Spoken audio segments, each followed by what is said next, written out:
so excited about my cold frame.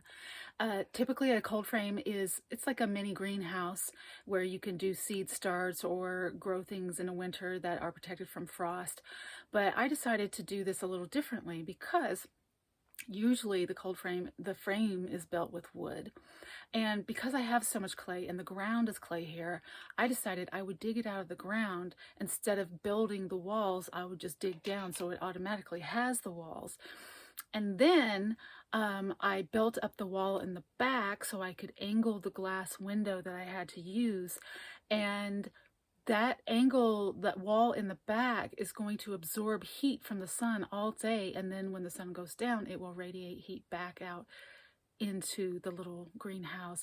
You could call this a Wallapini too. They're underground greenhouses. I only dug it down 1.5 feet. Now, typically with a Wallapini, you'd go down like 6 feet, 5 feet, something like that. But if I dug that far down for such a small thing, there'd be shade cast everywhere. So this is kind of experimental, but it was so easy. I mean, digging for me is easy, but clay is heavy and it's a little work, but it was, fast and fun and very simple, very, very simple. So basically you just lift the window off and, to access it or put the window back on. And then I built this little pipe into it so that it could vent out the hot air in the day, but I can also pour water into it to water the plant. So if I don't want to open the window, I can just pour water in.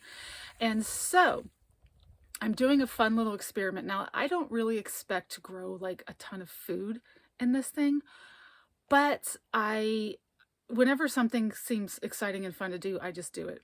So I had some watermelon seedlings that I had planted in a paper clay pot that I made. It's basically just paper mache, but using clay instead of white flour or glue.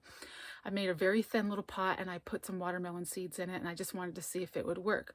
So like 10 days later, I've got these seedlings and the pot's still holding together. So I planted that in my underground greenhouse slash Wallapini slash cold frame.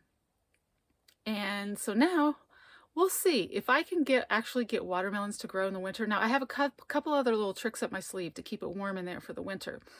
One of them is I'm going to fill it with straw, and then occasionally I'm going to pour urine on it. So I use my urine as a fertilizer, diluted, and it's really powerful. It works so well. But the nitrogen in your urine will break down the carbon in the straw and create heat. So between the back wall absorbing heat, I may even inlay some stones so they reflect more heat and also absorb more heat. And the straw composting, we'll see if I can't get some watermelons to grow through the winter.